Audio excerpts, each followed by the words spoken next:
Bonjour et bienvenue dans Voix verte, le podcast de l'IET, une école du groupe Compétences et Développement pour avancer sans obstacle vers un avenir plus vert et plus responsable. Ce podcast s'intéresse à l'environnement, c'est-à-dire à tous les sujets. La mauvaise nouvelle, nous ne les couvrirons pas tous. La bonne, c'est que grâce à ce podcast, tu ne pourras jamais t'ennuyer.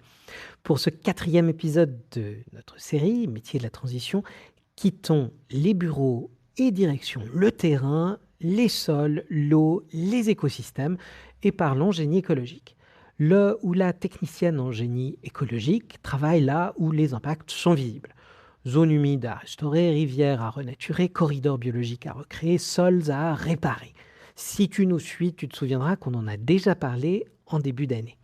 C'est un métier très technique. Il faut comprendre l'hydrologie, les sols, la végétation, les cycles du vivant, lire des plans, suivre des chantiers, manipuler des engins et savoir observer la nature.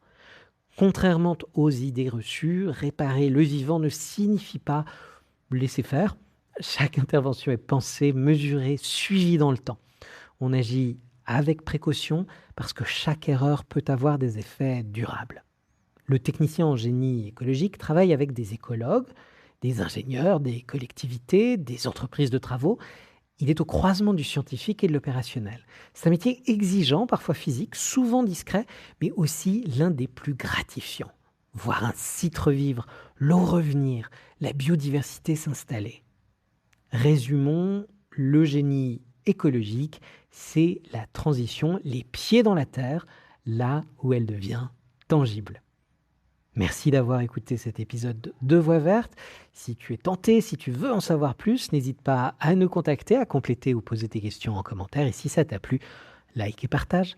La voix est libre pour un avenir plus responsable. À bientôt pour entendre de nouvelles voix vertes.